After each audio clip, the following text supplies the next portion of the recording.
నమస్తే welcome to people TV news bulletin ముందుగా headlines చూద్దాం. ప్రభుత్వం తరపున తిరుమల శ్రీవారికి సతీ సమేతంగా పట్టు వస్త్రాలు సమర్పించిన సీఎం చంద్రబాబు.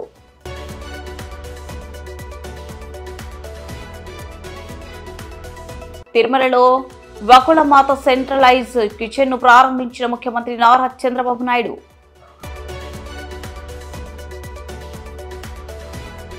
ములుగు జిల్లాలో చేప పిల్లల పంపిణీలో పాల్గొన్న మంత్రి సీతక్క. భద్రాచలంలోనే చప్టా దిగువలో ఘనంగా శ్రీదేవి శరన్నవరాత్రి ఉత్సవాలు. హీరో రాజేంద్ర ప్రసాద్ కుటుంబ సభ్యులను పరామర్శించిన మాజీ మంత్రి ఎర్రబెల్లి దయాకర్ రావు.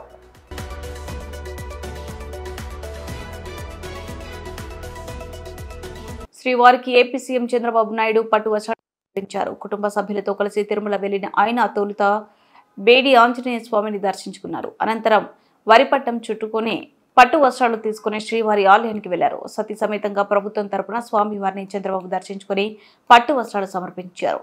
అంతకుముందు ఆలయ అధికారులు చంద్రబాబు దంపతులను స్వాగతించి శ్రీవారి దర్శనం ఏర్పాట్లు చేశారు.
తిరుమల ఆలయ పవిత్రత నమ్మకం కాపాడేలా పరీక్షాలని సీఎం చంద్రబాబు అధికారులను ఆదేశించారు. తిరుమలలోని పద్మావతి అతిథి గృహంలో ఆయన సమీక్ష నిర్వహించి మాట్లాడారు. కొండపై గోవింద నామస్మరణం తప్ప మరో మాట వినిపించకూడదు. ప్రశాంతకు ఎక్కడ భంగం కలగకుండా ఏ విషయంలోనూ రాజీ పడొద్దు. భవిష్యత్తు నీటి అవసరాలకు ముందస్తు ప్రణాళిక చాలా అవసరం. అటవీ ప్రాంతాన్ని 72% నుంచి 80%కి పైగా పెంచాలి. అటవీ సంరక్షణ, అడవుల విస్తరణకు ప్రణాళికతో పనిచేయాలి. ప్రసాదాల నాణ్యత ఎల్లప్పుడూ కొనసాగాలి, మరింత మెరుగుపడాలి. తిరుమలలో విఐపి సంస్కృతి తగ్గాలి. ప్రముఖులు వచ్చినప్పుడు హడావిడి కనిపించకూడదు. ఆధ్యాత్మికత ఉట్టిపడేలా ఉండాలి. ఆర్భాటం, అనవసర వ్యయం వద్దు. భక్తుల పట్ల తీర్చిదిద్దే సిబ్బంది గౌరవంగా వ్యవహరించాలి. దేశ విదేశాల నుంచి ఇక్కడికి వచ్చే వారికి గౌరవించుకోవాలి. స్వయం సేవలు కూడా మెరుగుపడాలి అని చంద్రబాబు తెలిపారు. అక్కడ సమాచారాన్ని కూడా తీసుకొని ఒక విధంగా చెప్పాలంటే మళ్ళీ వెంకటేశ్వర స్వామికి పూర్వ వైభవం వచ్చే విధంగా, అదే కాకుండా ఎప్పటికీ ఇది ఒక దివ్య క్షేత్రంగా, పవిత్రమైన క్షేత్రంగా తయారు చేయడానికి ఏమేం చేయాలో అన్ని చర్యలు తీసుకోమని చెప్పి మేనేజ్మెంట్కి గవర్నమెంట్ తరఫున కూడా ఆదేశాలు ఇచ్చాం. అవన్నీ చేసేదానికి శ్రీకారం చుట్టారు. ఇంకొక పక్కన ఏదైతే ఈరోజు ఇక్కడ ఫుడ్ కూడా ఉందో ఎన్నిటి కూడా రాబోయే రోజులు అన్ని టెస్టులు ఉంటాయి. అదే మాదిరిగా అవసరమైతే ఇక్కడ నాలెడ్జ్, అబెండెంట్ నాలెడ్జ్ ఉంది. అలాంటి నాలెడ్జ్ని ఎవరు కూడా రిప్లికేట్ చేయలేకపోయే పరిస్థితికి వచ్చారంటే ఇక్కడ వెంకటేశ్వర స్వామి మహిమ కూడా ఉంది. ఏది నడిపించినా వెంకటేశ్వర స్వామి నడిపిస్తాడు. మనం నిమిత్త మాత్రం. ఆయన ఒకసారి తలుచుకొని ఆయన పేరుతో మనం ఏ పని చేపట్టినా అది ఆయనే సుజావుగా జరిపించే పరిస్థితి వస్తారు. అది నా ప్రగాఢమైన నమ్మకం, విశ్వాసం. అందుకే నేను నిద్రలేస్తే ఎప్పుడైనా సరే నాకు ఏ కష్టం వచ్చినా ఆయన ఒకసారి తలుచుకొని దానిపైన నిర్ణయం చేసుకుంటాను. ఆ నిర్ణయం ఎప్పుడు కూడా నేను తప్పు చేయకుండా ముందుకు పోయేదానికి ఉపయోగపడతా ఉంది. ఇక్కడుండే వాళ్ళు కూడా ప్రతి ఒక్కరూ ఇక్కడ పనిచేసే వాళ్ళు కానీ వచ్చే భక్తులు కానీ పవిత్రమైన భావంతో మీరు ఇక్కడ ఉండాల్సిన అవసరం ఉంది. మీరు పవిత్రంగా ఉండడమే కాకుండా దివ్య క్షేత్రాన్ని పవిత్ర క్షేత్రంగా శాశ్వతంగా ఉండాలంటే భక్తుల్లో ఆ భావన రావాలి, మేనేజ్మెంట్లో ఆ భావన రావాలి, శ్రీవారి సేవకుల్లో ఆ భావన రావాలి. అందరం కలిసి మళ్ళీ దీన్ని ప్రపంచంలో ఉండే హిందువుల మనోభావాలకి ప్రతిబింబం వెంకటేశ్వర స్వామి టెంపుల్. అందరూ కూడా ఇక్కడ ఏం జరిగినా కూడా ఆలోచిస్తూ ఉంటారు. ఇక్కడికి వచ్చినప్పుడు ఎక్స్పీరియన్స్ చేస్తారు. అలాంటి ఎక్స్పీరియన్స్ చేసే సమయంలో దీన్ని అందరం కూడా ఈ ఎకో సిస్టాన్ని ఎట్లా కాపాడడానికి పూర్తిగా సహకరించమని అందరికీ చెప్పాను. మార్నింగ్ కూడా కొన్ని ఆదేశాలు ఇచ్చాం. ఆదేశాలన్నీ పాటిస్తారని చెప్పి నేను ఆశిస్తున్నా. ఎప్పటికప్పుడు గవర్నమెంట్ ఓవరాల్ గైడెన్స్ ఇస్తాం. పాలక మండలి లేకపోతే ఎక్కువ మేనేజ్మెంట్ అన్నీ కూడా జాగ్రత్తగా చూసుకుంటాం.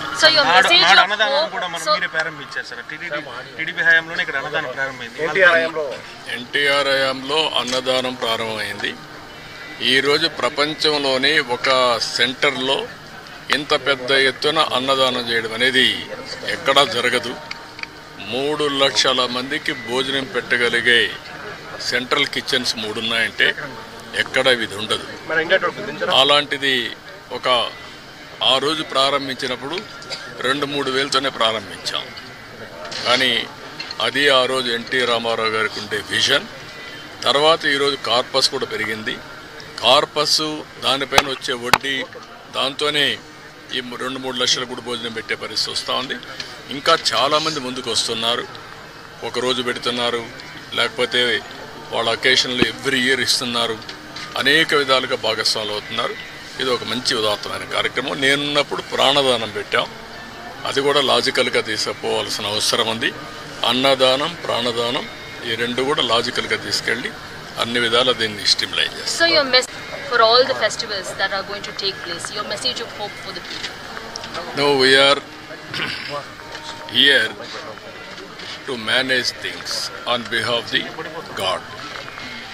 I am appealing all devotees. Nobody can do any harm for our God. Ultimately, God is supreme.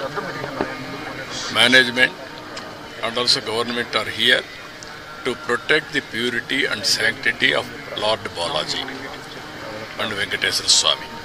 That is our commitment, that is our dedication. We will do our best, and also day by day you are seeing the improvements. We will take to the logical conclusion with perfect management of things in the near future. Sir, గతంలోకి ఇప్పటికీ అన్నప్రసాదం, లడ్డూ ప్రసాదం తేడా ఉందని భక్తులు ఎట్లాంటి అభిప్రాయం వస్తుంది? చాలామంది సాటిస్ఫాక్షన్ చాలా హైగా ఉంది.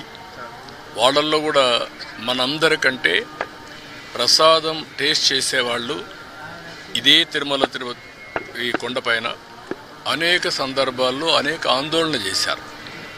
అది మంచి శుభసూచకం కాదు మనందరికీ. కానీ ఆనాటి పరిస్థితుల్లో అది పట్టించుకోలేదు. కానీ ఈరోజు నేను చెప్పేది ఏంటంటే ఎప్పటికప్పుడు భక్తుల యొక్క ఫీడ్బ్యాక్ కూడా తీసుకోమంటున్నాను. ఎంతమంది వస్తున్నారు, వాళ్ళ దగ్గర ఏ విధంగా తీసుకోగలుగుతాం రికార్డ్ చేయండి. మన ప్రవర్తన దగ్గర నుంచి శ్రీవారి సేవకులు చేసే క్యూ మేనేజ్మెంట్ దగ్గర నుంచి కావాలని రష్ తోయడము లేకుంటే హార్ష్గా మాట్లాడడం అవన్నీ కరెక్ట్ కాదు. భక్తిభావంతో వాళ్లకు ఎక్కడికక్కడ మేనేజ్ చేయాలి, భక్తిభావం ఉండాలి. వాళ్ళల్లో కూడా బాధ్యత మనం గుర్తు చేసే పరిస్థితి రావాలి. అందుకని అవన్నీ చాలా డైరెక్షన్స్ ఇచ్చాం. మీరే చూస్తున్నారు, ఇక్కడ పరిశుభ్రతలో మార్పు వచ్చింది, ఆలోచన విధానంలో మార్పు వచ్చింది, ప్రసాదాల్లో మార్పు వచ్చింది, మేనేజ్మెంట్లో మార్పు వచ్చింది. భక్తులు కూడా హర్షాన్ని వ్యక్తం చేస్తున్నారు. ఎందుకంటే వాళ్ళందరికీ సంబంధించిన మనోభావాలు ఇక్కడ ప్రతి ఒక్కరూ వారి యొక్క ఒక భక్తిభావాన్ని ఇక్కడి నుంచి పొందుతూ ఒక స్ఫూర్తిదాయకమైన ప్రదేశం.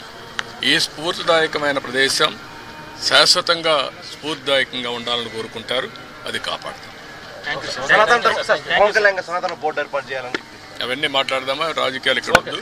నేను క్లియర్గా చెప్పాను, వెంకటేశ్వర స్వామి యొక్క పవిత్రతని అండ్ ఆల్సో ప్యూరిటీని కాపాడడానికి ఏం చేయాలి అవన్నీ అవన్నీ పెడుతున్నాం. నాట్ ఓన్లీ లడ్డూకి ల్యాబే కాకుండా ఇంగ్రీడియంట్స్ అన్ని టెస్ట్ చేయడానికి, ప్రాసెస్ టెస్ట్ చేయడానికి, ఫైనల్గా అవుట్కమ్ టెస్ట్ చేయడానికి అవసరమైతే ఐఐటిని కూడా కన్సల్టెన్సీ తీసుకోమంటాం. తిరుపతి ఐఐటిని మేమే తీసుకొచ్చాం. గవర్నమెంట్ ఆఫ్ ఇండియా ఆ రోజు బైఫర్కేషన్లు ఇచ్చారు, ఇక్కడే ఉన్నారు. వాళ్ళ యొక్క సజెషన్ తీసుకుంటాం. ప్రాసెస్ ఎట్లుండాలి అవన్నీ కూడా తీసుకుంటాం. మన వాళ్ళ నాలెడ్జ్, వాళ్ళ ప్రొఫెషనల్ మేనేజ్మెంట్ రెండూ తీసుకొని ఇంత పెద్ద ఎత్తున డివోటీస్ వస్తున్నారు కాబట్టి భక్తి భావంతో పనిచేస్తాం. Tirumala is Laddu and Laddu Prasadam is Tirumala. For the devotees, there's faith and confidence to be restored back. All the steps that are being taken this Brahmotsavam, do you think this will entrust their confidence back in them? Yes, 100%. God is a powerful God. Nobody can do any harm to him. He will protect himself. And also anybody does any harm, he is there to look after. So I am appealing all devotees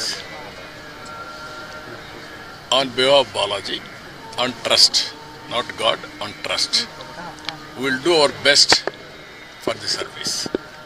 We won't tolerate any impurity or you can name anything. We will protect the sanctity and purity of Balaji.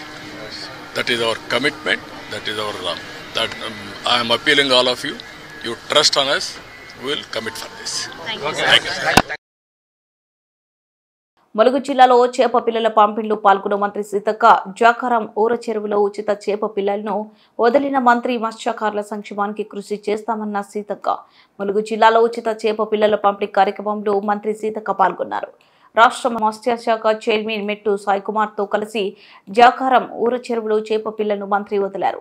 అనంతరం మంత్రి సీతక్క మాట్లాడుతూ 100% రాయితీతో జిల్లా వ్యాప్తంగా ఉన్న అన్ని చెరువులకు చేప పిల్లల పంపిణీ చేస్తామని తెలిపారు. గత ప్రభుత్వం నాణ్యత లేని చేప పిల్లలను మత్స్యకారులకు అందించి మోసం చేసిందని, కాంగ్రెస్ ప్రభుత్వం ఆరోగ్యకరమైన చేప పిల్లలను ఇవ్వడంతో పాటు మత్స్యకారులకు అండగా ఉంటుందన్నారు. మత్స్యకారుల సంక్షేమానికి తన వంతు సహకారం అందిస్తానని మంత్రి తెలిపారు.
మీరు ఏ శాఖకైతే మరి చైర్పర్సన్ గా ఉన్నారో దాంట్లో మన ప్రజలకు ఏం జరగాలి ఏమున్నదని తోడి ఎక్కడెక్కడ ఏ మూలలున్నా కూడా వాళ్ళకి ఆ లబ్ధి జరిగితే మరి ఈ శాఖకు నువ్వు శాస్త్రంగా గుర్తుండిపోతావు తమ్ముడు.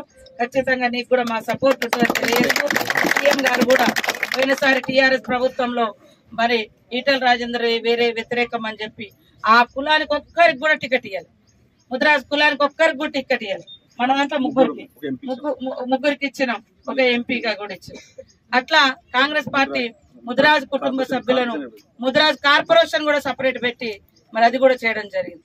కాబట్టి ఖచ్చితంగా మనందరినీ కాపాడుకునే విధంగా కాంగ్రెస్ ప్రభుత్వం, ఎందుకంటే వచ్చిన కొత్తలోనే ఇవన్నీ ఉన్నాయి కాబట్టి సరి చేసుకుంటూ రావడానికి కొద్దిగా టైం పట్టింది. తప్పకుండా రాబోయే కాలం అంతా అభివృద్ధితోటి పరిగెత్తిస్తామని కూడా ఈ సందర్భంగా తెలియజేస్తూ మీ అందరికీ హృదయపూర్వక బతుకమ్మ పండుగ మరి అదే విధంగా దసరా శుభాకాంక్షలు తెలియజేస్తూ భద్రాచలంలోని చెప్త దిగువలో శ్రీదేవి శరన్నవరాత్రి ఉత్సవాలు ఘనంగా జరుగుతున్నాయి. 1964 సంవత్సరం నుంచి ప్రతి ఏడాది ఉత్సవాన్ని చేయడం ఆచారంగా వస్తుంది. ఆనాటి నుంచి ఈనాటి వరకు 4.5 అడుగులు అమ్మవారి విగ్రహాన్ని మాత్రమే ప్రతి ఏడాది ఒకేలాంటి విగ్రహాన్ని మాత్రమే ఏర్పాటు చేయడం ఇక్కడ సాంప్రదాయం.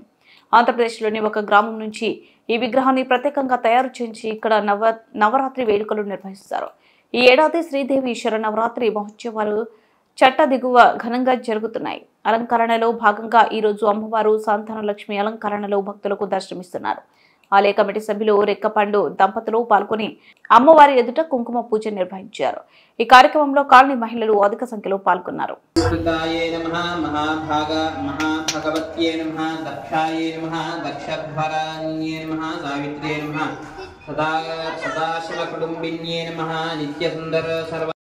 పూజాంజలిం సమర్పయామి.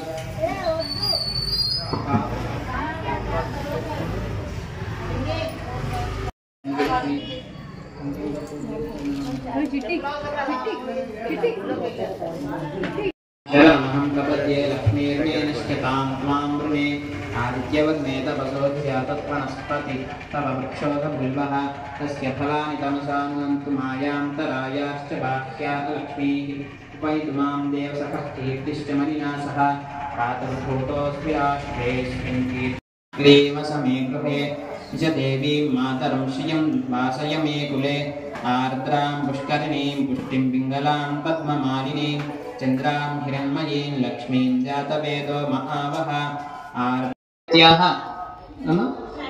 प्रणवनामधेयस्य अभिज्ञानामधेयस्य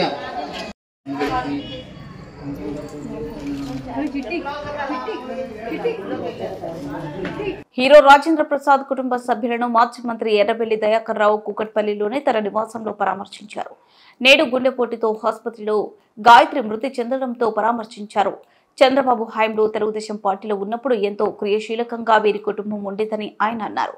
చిన్న వయసులో గాయత్రి చనిపోవడం ఎంతో బాధాకరమైన విషయమని వారి కుటుంబానికి ప్రగాఢ సానుభూతిని తెలపగలిగారు.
ఎందుకంటే ఎన్టీ రామారావు గారు ఉన్నప్పుడు తెలుగుదేశం లోపల చాలా యాక్టివ్గా ఉండేది వీళ్ళ ఫ్యామిలీ అంతా.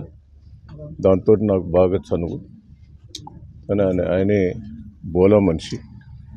ఆయన బిడ్డ పాపం చిన్న ఏజ్లోనే చనిపోయింది. మనవరాలు కూడా మంచి యాక్టరు, సినీ ఫీల్డ్కి ఎంతో సేవ చేశాడు. ఎవరికైనా ఏదైనా కష్టం వచ్చినా నేనుండి ఉన్నా అనే ధోరణి రాజేంద్ర ప్రసాద్ గుణం. వారి కుటుంబంలో అమ్మాయి చనిపోవటం చాలా బాధాకరం. సంతాపం తెలియజేస్తూ ఆ కుటుంబం ధైర్యంగా ఉండాలని భగవంతుని కోరుకుంటున్నాను. బుల్టెన్ ముగించే ముందు హెడ్లైన్స్ మరోసారి. ప్రభుత్వం తరపున తిరుమల శ్రీవారికి సతీ సమేతంగా పట్టు వస్త్రాలు సమర్పించిన సీఎం చంద్రబాబు.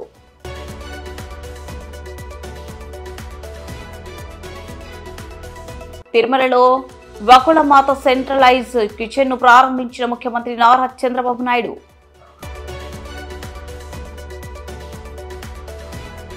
ములుగు జిల్లాలో చేప పిల్లల పంపిణీలో పాల్గొన్న మంత్రి సీతక్క. భద్రాచలంలోనే చప్టా దిగువలో ఘనంగా శ్రీదేవి శరన్నవరాత్రి ఉత్సవాలు. హీరో రాజేంద్ర ప్రసాద్ కుటుంబ సభ్యులను పరామర్శించిన మాజీ మంత్రి ఎర్రబెల్లి దయాకర్ రావు.